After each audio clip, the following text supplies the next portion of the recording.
Hi everyone. मेरा गाना सुनोगे? मैं गाना सुनाता हूँ, ठीक है। और ये गाने का नाम जिसको पता है वो नीचे कमेंट करना, तो मैं उसको रिप्लाई दूंगा। चलो, तो अपन पहले गाना सुनाएगा, पढ़ाई तो बाद में करेंगे, पढ़ाई होती रहेगी, ठीक है। मैं चला शहर से दूर, नदी की ओर, पहाड़ों के बीच, सबसे दूर अकेले रहने, तेरी यादों मुझको आए, समझ न पाया वो गुजरी बातें, गुम है वो पल, हसीन रातें, लिखने जा रहा हूँ एक नई कहानी, कानों में गूंज तेरी बातें। आओ चलें हवाओं के संग, चल चलें प्यार में हम, आओ चलें हवाओं के संग, चल चलें प्यार में हम, नज़ारे बता दें किनारों से, एक धुन में खो जाती है, क्योंकि जिंदगी संभलती है। आओ चलें हवाओं के संग, चल चलें पढ़ने प्यार में हम। चलो यार, पढ़ लेते हैं, ठीक है। और ऐसे ही गा दिया मैंने, मेरा मन कर रहा था, ठीक है। और बाकी आपने सुना होगा गाना कि ये गाना तो मुझे बहुत मस्त लगता है, बहुत पसंद है। चलो यार, शुरू करते हैं, पढ़ाई कर लेते हैं, है ना। पढ़ने तो आ रखे हैं यहाँ पे, और मैं पढ़ाने, ठीक है। Welcome back guys. आज हम क्लास 11 बायोलॉजी के चैप्टर 5 का पार्ट 5 पढ़ेंगे, ठीक है। तो हमें पढ़ना है पार्ट्स ऑफ फ्लावर के बारे में। अब each flower normally have 4 floral whorls. कितने होते हैं? 4 पार्ट्स होते हैं इसके ना, जिसे calyx, Corolla, androecium and gynoecium बोलते हैं। तो पहले बात करते हैं कैलेक्स की। कैलेक्स क्या होता है? आउटर मोस्ट वर्ल होता है। वर्ल मतलब होता है सर्कल, मैंने पिछले चैप्टर में बताया था। तो सबसे जो फ्लावर का सबसे बाहर का पार्ट होता है वो होता है कैलेक्स, ठीक है ना। And the member are called sepal. उसके मेंबर को क्या बोलते हैं? कैलेक्स के, मतलब group of sepal is called calyx ना, ठीक है।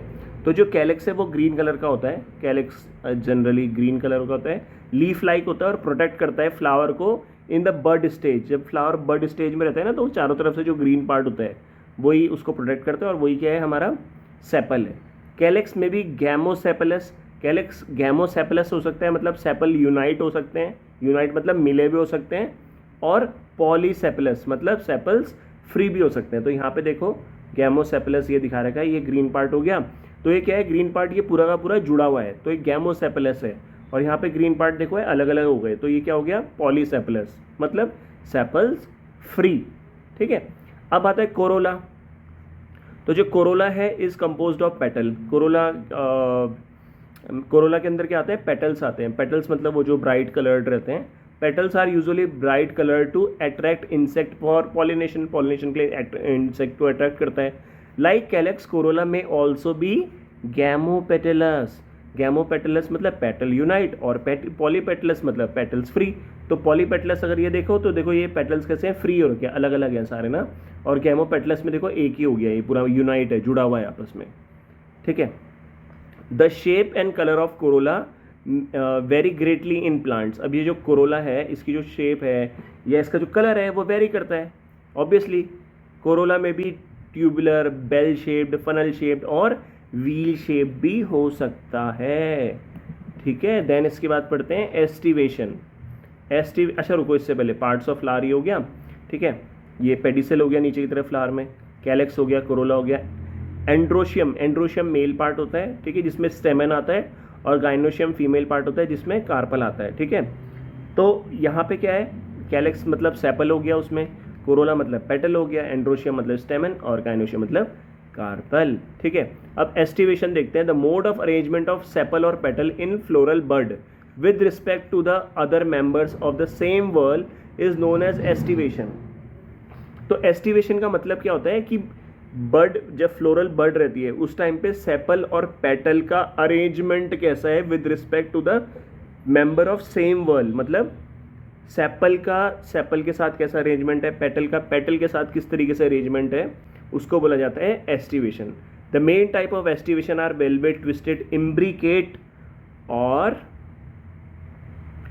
वैक्सिलरी। ठीक है, वैक्सिलरी भी आता है यहाँ पे।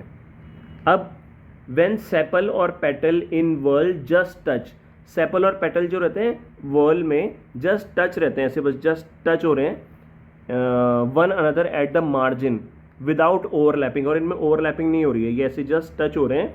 ठीक है, as in calotropis it is said to be valvate, तो इसे क्या बोलते हैं, वेलवेट एस्टिवेशन बोलते हैं। तो ये देखो ना यहाँ पे, ये आपस में क्या हो रहा है, टच नहीं हो रहे हैं, मतलब जस्ट ऐसे पास पे हैं ये ना। ठीक है, ओवरलैप नहीं कर रहे हैं यहाँ पे, तो ये इस तरीके से दिखा रखा है। तो देख लो यहाँ पे ओवरलैपिंग नहीं हो रही है, तो ये कैसा हो गया हमारा velvet. If one margin of the appendages overlap that of the next one, अब यहाँ पे ओवरलैपिंग आ गई दूसरे केस में।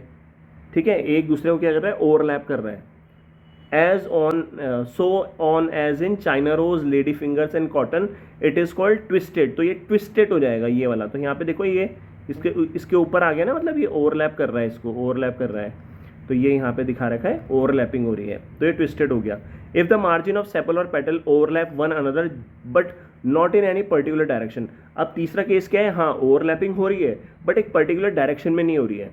ठीक है, मतलब ऐसे ही कोई भी किसी को ओवरलैप कर दे रहा है, जैसे पर्टिकुलर डायरेक्शन का मतलब क्या है, ये इसको कर रहा है, फिर इसके बाद वो उसको कर रहा है, फिर उसके बाद वो उसको कर रहा है, इस तरीके से ओवरलैपिंग हो रही है। बट जो तीसरा वाला केस है इम्ब्रिकेट वाला, उसमें ओवरलैपिंग हो तो रही है बट पर्टिकुलर डायरेक्शन में नहीं हो रही है, एज इन केसिया and Gulmohar. The aestivation is called imbricate, इसे बोलते हैं इम्ब्रिकेट। तो ये रहा इम्ब्रिकेट, इसमें देखो ये इसको कर रहा है, फिर ये इसको कर रहा, ये इसको कर रहा, ये इसको कर दे रहा है यहाँ पे। तो ये क्या है, किसी एक पर्टिकुलर पैटर्न में नहीं हो रहा है।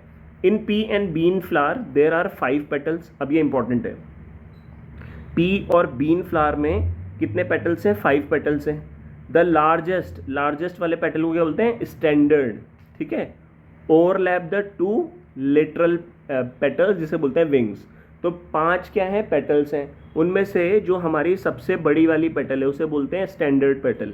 ठीक है, सबसे बड़ी वाली वो किसको ओवरलैप कर रही है, मतलब वो किसको ढक रही है, 2 लेटरल पेटल्स को, मतलब जो उसके अंदर पेटल्स आएंगी। ठीक है, तो देखो ये वाली कौन सी हो गई हमारी, ये वाली स्टैंडर्ड हो गई, उसके अंदर ये 2 कौन सी हो गई हमारी, जो विंग्स वाली हो गई, 2 जो लेटरल पेटल्स होगी, which in turn overlap the 2 small anterior petals, और उसके बाद भी वो अंदर किसको कर रही है, और 2 को ओवरलैप कर रही है। तो ये अंदर जो 2 हो गई, ये कौन सी हो गई हमारी, कील जिसे बोल रहे हैं यहाँ पे ना।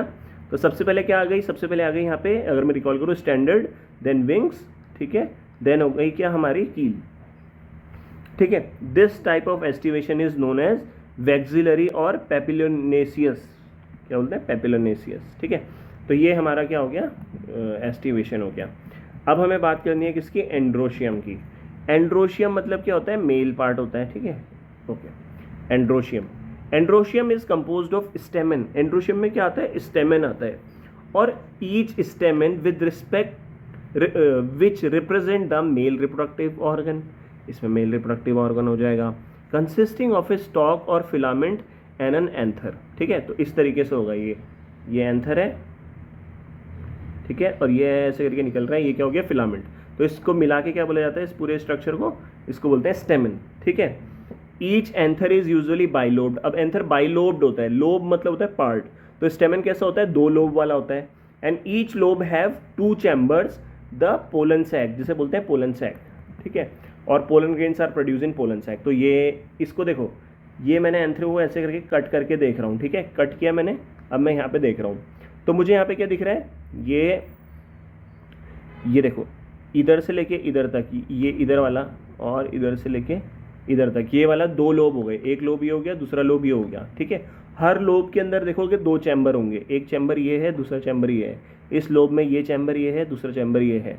ठीक है, और इनके बीच में क्या होगा, ये पोलन सैक हो गए, यहाँ पे मैंने रिप्रेजेंट भी कर रखा है, ये पोलन सैक हो गए। ठीक है, इसी पोलन सैक के अंदर क्या बन रहे हैं, पोलन ग्रेन्स बन रहे हैं। ठीक है, a sterile pollen a sterile stamen is called staminode, ये इंपॉर्टेंट है। स्टेराइल स्टेमन को क्या बोलते हैं, स्टेमिनोड बोलते हैं। तो स्टेमिनोड ऐसा स्टेमन है जिसका जो एंथर है उसके अंदर पोलन ग्रेन्स नहीं बनते हैं, तो उसे स्टेराइल बोलते हैं। ठीक है, मतलब वो रिप्रोडक्शन नहीं कर पाता। अब stamen of flower may be unite with other members such as petal और अमंग देमसेल्फ। अब देखो स्टेमन जो है फ्लावर का वो मे बी यूनाइट हो सकता है, मतलब जुड़ सकता है किसके साथ, फ्लावर के दूसरे मेंबर के साथ, जैसे कि पेटल के साथ जुड़ जाएगा या साथ में आपस में ही जुड़ जाएगा। फिर से बोल रहा हूँ मैं, जो स्टेमन है वो या तो फ्लावर के किसी और मेंबर के साथ जुड़ जाएगा जैसे पेटल के साथ जुड़ जाएगा, या फिर कैसे जुड़ जाएगा, आपस में भी जुड़ जाएगा। तो when stamens are attach to petal, stamen किससे जुड़ा है, पेटल से जुड़ा है, दे आर इपीपेटलस, क्या बोलते हैं इसे, इपीपेटलस एज इन ब्रिंजल। तो ये रहा इपीपेटलस, इसमें देखो ये हो गया पेटल, ठीक है, पेटल मतलब वही कोरोला, ठीक है, और इससे क्या जुड़ रहा है, इससे जुड़ रहा है हमारा स्टेमन। तो ये स्टेमन जो है पेटल से जुड़ा हुआ है, ठीक है, मतलब कोरोला से जुड़ा हुआ है, तो इसको क्या बोलते हैं, इपीपेटलस बोलते हैं। और इपीफाइलस कब बोलते हैं, when attach to the perianth, जब स्टेमन पेरियंथ से जुड़ता है तो उसे इपीफाइलस बोलते हैं। तो ये रहा इपीफाइलस और पेरियंथ से जुड़ा है। But what is perianth, perianth का मतलब होता है जब कैलेक्स और कोरोला डिस्टिंग्विश नहीं होते, मतलब कैलेक्स और कोरोला को साथ में क्या बोला जाता है, मिला के जब वो साथ में रहते हैं उसे बोलते हैं पेरियंथ, ठीक है। तो यहाँ से लेके यहाँ तक क्या हो गया, पेरियंथ पार्ट हो गया, और इससे देखो ये क्या जुड़ रहा है हमारा, स्टेमन जुड़ रहा है पेरियंथ से, तो इसे इपीफाइलस बोलते हैं। As in the flower of lily, lily में मिलता है ये। The stamen in a flower में आइदर रिमेन फ्री, अब स्टेमन जो होता है फ्लावर में या तो वो फ्री रहेंगे, जिसे बोलते हैं पॉलीएंड्रस, इंपॉर्टेंट है देखो, और may be unite in varying degree.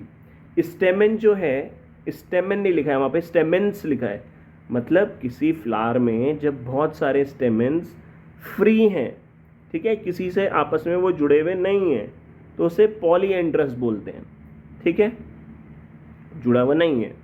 और may be uniting varying degree, या फिर वो यूनाइट मतलब जुड़े हुए हैं। तो थोड़ा समझ लेते हैं इसको।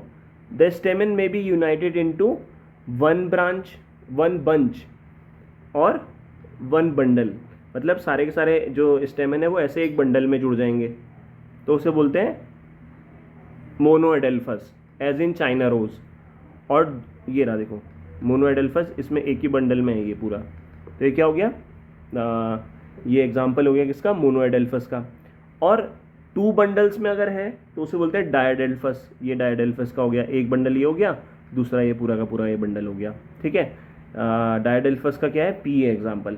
और into more than two bundles, more than two bundles में तो यहाँ पे देखो 1 2 3 4 5 बंडल हो गए, तो इसे पॉलीएडेल्फस बोलते हैं, एज इन सिट्रस, ठीक है, जो खट्टे फ्रूट्स होते हैं उनमें मिलते हैं ना, खट्टे मतलब जैसे नींबू वगैरह हो गया।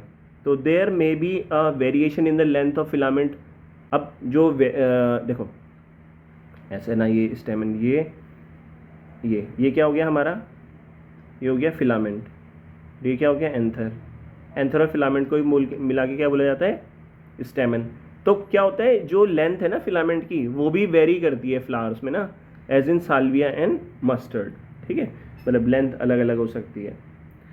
देन आ जाते हैं हम किसमें, फीमेल वाले पार्ट पे, जिसका नाम है गाइनोशियम। अब gynoecium is the female reproductive part of the flower and is made up of one और मोर कार्पल्स, एक या एक से ज़्यादा कार्पल से मिलके बना हुआ रहता है। अब कार्पल जो होता है उसके 3 पार्ट होते हैं, स्टिग्मा, स्टाइल एंड ओवरी। तो अगर मैं इसको बनाऊँ तो ये रहा स्टिग्मा, देन ये रहा स्टाइल और ये रहा ओवरी, ठीक है। तो stigma, style and then ovary, ये पार्ट हो गया। अब ovary is the enlarge basal part, enlarge नीचे का पार्ट होता है ओवरी, ऑन विच, जिसके ऊपर क्या मिलता है, lie the elongated tube the style, और ये मिल रही है क्या, स्टाइल हो गई। Style connects the ovary to the stigma, style, ovary और ये क्या है, स्टिग्मा। तो स्टिग्मा सबसे ऊपर हो गया, देन स्टाइल हो गया, देन ओवरी हो गया। अब stigma is usually at the tip of the style, यार लिख ही लेते हैं ना, ये है स्टाइल, ये है स्टिग्मा और ये क्या है, ओवरी। तो स्टाइल के जस्ट ऊपर, स्टाइल के ऊपर मुझे टिप पे क्या मिलेगा, स्टिग्मा मिलेगा। An is the receptive surface for pollen grain, और इसी के ऊपर क्या होता है, पोलन ग्रेन आके लैंड करता है। ईच ओवरी बियर वन और more ovules attach to the flattened cushion like placenta. अब ये इंपॉर्टेंट है, एक ओवरी के अंदर आपको क्या मिलता है, ओव्यूल मिलता है, ओव्यूल के अंदर क्या मिलता है, एम्ब्रियो सैक मिलता है, ठीक है। तो ओवरी के अंदर आपको एक या एक से ज़्यादा ओव्यूल मिल सकते हैं। अब ओवरी, ध्यान से समझना, फिर से बोल रहा हूँ मैं, ओवरी है, ओवरी के अंदर क्या मिल रहा है मुझे, ओव्यूल मिल रहा है। तो ओवरी के अंदर जो ओव्यूल है वो ओवरी से जुड़ा है by the help of a structure called placenta. तो प्लेसेंटा का काम क्या है, ओव्यूल को ओवरी से जुड़ना, ठीक है ना। when more than one carpel is present they may be free as in the lotus are called apocarpus। अब देखो ये इंपॉर्टेंट है, क्या बोला है यहाँ पे, when more than one carpel, carpel क्या है, अगर एक से ज़्यादा है तो वो कार्पल फ्री भी रह सकते हैं, फ्री मतलब वो जुड़े हुए नहीं हो सकते, ठीक है ना। They are term syncarpous when carpels are fused, और अगर कार्पल्स फ्यूज्ड हैं तो उसे बोलते हैं सिन कार्पस, ठीक है। As in mustard and tomato. After fertilization the ovule developed into seed, ये तो सबको पता भी रहता है, इंपॉर्टेंट भी है। जो आफ्टर फर्टिलाइजेशन क्या होता है, जो ओव्यूल होता है वो किसमें कन्वर्ट हो जाता है, सीड में, मतलब बीज बन जाता है, और ओवरी मैच्योर हो जाती है किसमें, फ्रूट में, ठीक है, फल बन जाता है इसका। अब आता है हमारा placentation. The arrangement of ovule within an ovary is known as placentation. अब देखो पहले ओवरी है, ओवरी के अंदर ओव्यूल है, ठीक है, और ओव्यूल ओवरी से जुड़ा है by the help of placenta, ठीक है। तो प्लेसेंटेशन का मतलब क्या होता है, प्लेसेंटेशन का मतलब होता है arrangement of ovule with in the ovary, ovary के अंदर ओव्यूल किस तरीके से अरेंज है उसी को बोलते हैं प्लेसेंटेशन। अब placentation are of different types, namely क्या क्या, marginal, axile, parietal, basal, central, free central, इनको एक एक करके अपन लोग देखेंगे। तो पहले बात करते हैं इन marginal placentation, the placenta form A ridge, ridge मतलब ऐसे लाइन सी बनाएगा along the ventral suture of the ovary and ovules are born on this ridge forming two rows as in a pea। अब इसका मतलब क्या है, इस लाइन का मतलब है ये देखो, ये बता रखा है इसने, ठीक है। अब इसमें अगर आप देखो ये तो है ओव्यूल, है ना, ये जो मटर का बीज होता है, मतलब बीज मतलब वही ना कि ओव्यूल, ठीक है, ये हो गया ओव्यूल। और ओव्यूल जो है ये पूरा का पूरा, जो ये मटर ये पूरा का पूरा है, ये तो ओवरी हो गई। अब ओव्यूल जो है वो ओवरी से जुड़ रही है by the help of placenta, छोटा सा ऐसे करके ना, ये ऐसे करके, तो जो ये वाला पार्ट है ये क्या है, प्लेसेंटा है, ठीक है, ये हो गया प्लेसेंटा, ठीक। इसके बाद क्या हो गया, ये हो गया वेंट्रल सूचर, ये वाली लाइन वेंट्रल सूचर जिसके ऊपर क्या है, ये ओव्यूल हमारा अटैच है। और इधर वाला क्या हो गया, ये हो गया डॉर्सल सूचर, ठीक है। तो इसके ऊपर जो अरेंजमेंट हो रहा है ओव्यूल का विद इन ओवरी, ठीक है, इस प्लेसेंटेशन को बोलते हैं क्या, मार्जिनल, ठीक है। When the placenta is exile and the ovule are attached to it in a multilocular ovary, the placenta is said to be exile as in China rose, tomato and lemon। अब देखो मल्टीलॉक्यूलर क्या मतलब क्या होता है, locule क्या होता है, लॉक्यूल मतलब होता है ओवरी के अंदर का स्पेस। अब ओवरी के अंदर का स्पेस अगर मैं डिवाइड कर दूं, मान लो ये ऐसा है, ये ओवरी है, इसके अंदर ये क्या है, लॉक्यूल हो गया। तो अभी तो सिंगल लॉक्यूल है, मोनोलॉक्यूलर हो गया, मतलब एक ही लॉक्यूल हो गया ना। बट अब मैंने यहाँ पे ऐसे सेप्टा बना दिया, सेप्टा मतलब होता है डिवाइडिंग बॉल। तो कितने लॉक्यूल बन गए, 1 2 3, ठीक है। ये सेप्टा बनाने से क्या हो गया, यहाँ पे 3 लॉक्यूल बन गए ना, मतलब वो जो लोकस था अंदर का जो पार्ट था वो 3 में डिवाइड हो गया, तो अब वो मल्टी लॉक्यूलर हो जाएगा। तो इस ओवरी को बोलेंगे अब मल्टी लॉक्यूलर, जैसे कि यहाँ पे दे रखा है। तो इस मल्टी लॉक्यूलर ओवरी में क्या है, ओव्यूल अटैच है, देखो इस तरीके से ना, ये क्या है, ओव्यूल अटैच है by the help of placenta, ठीक है। तो ये इसको बोलते हैं एक्साइल प्लेसेंटेशन। अब आता है parietal, parietal placentation. The ovule developed on the inner wall of the ovary और ऑन पेरिफेरल पार्ट। पेरिफेरी का मतलब होता है सेंटर से दूर, तो ये रहा सेंटर है ना भाई, सेंटर से दूर है, और कहाँ पे प्रेजेंट है, inner wall of the ovary में। तो यहाँ पे ये जुड़ रहे हैं, ये ओव्यूल जुड़ा हुआ है, ठीक है, by the help of placenta. तो पेरीफेरी में जुड़ा है तो इसे बोलते हैं पेरेटल प्लेसेंटेशन। अब ओवरी इज वन चैम्बर्ड, यहाँ पे ओवरी एक ही चैम्बर है ना, पूरा का पूरा एक ही चैम्बर है, but it become 2 chamber due to formation of false septa. अब हो सकता है, देखो इंपॉर्टेंट है, यहाँ पे अभी क्या है, सिंगल वो है ना, लॉक्यूल है, मतलब अंदर जो स्पेस है वो खाली एक ही है ना। बट अगर यहाँ पे फॉल सेप्टा बन जाए, फॉल सेप्टा मतलब ऐसे लाइन बन जाए इस तरीके से, डिवाइडिंग वॉल, तो उस तरीके से क्या हो जाएगा, यहाँ पे फिर 2 चैम्बर हो जाएगा, मतलब 2 चैम्बर बन जाएंगे। एग्जाम्पल है मस्टर्ड और एग्रीनोम में होता है ये, ठीक है। नहीं, एर्गी क्या लिखा है यार ये, एर्गीमोन, एर्गीमोन, ठीक है। When the ovules are borne on central axis, अब ओव्यूल कहाँ पे बोर्न कर रहा है, सेंट्रल एक्सेस पे, मतलब बीच में, ये बीच में। एंड सेप्टा आर एब्सेंट, और यहाँ पे सेप्टा एब्सेंट है, सेप्टा मतलब डिवाइडिंग वॉल, वो एब्सेंट है। As in dianthus and primrose में होता है ये। The placentation is called free central. इसके बाद आता है basal placentation. The placenta developed at the base of the ovary, placenta develop कर रहा है किस पे, बेस ऑफ द ओवरी पे। बेस मतलब नीचे की तरफ को ना, ये ओवरी, ये इसका बेस है नीचे का, यहाँ से डेवलप कर रहा है। ये क्या है, ये बीच का पार्ट क्या है, ओव्यूल, और ये पूरा क्या है, ओवरी, ठीक है। तो इसके अंदर बेस पे ये क्या हो रहा है, डेवलपमेंट हो रहा है। तो बेसल प्लेसेंटेशन में क्या होता है, the placenta developed at the base of the ovary and single ovule is attach to it, और सिंगल ओव्यूल यहाँ पे अटैच है, as in the sunflower and marigold, ठीक है। तो फाइनली अपना जो ये वाला वीडियो है ये ख़त्म हो गया। इसके बाद हम फ्रूट के बारे में पढ़ेंगे, ठीक है। तो आई होप आपको अच्छा लगा होगा वीडियो। तो thank you so much for watching once again, and bye bye, bye bye.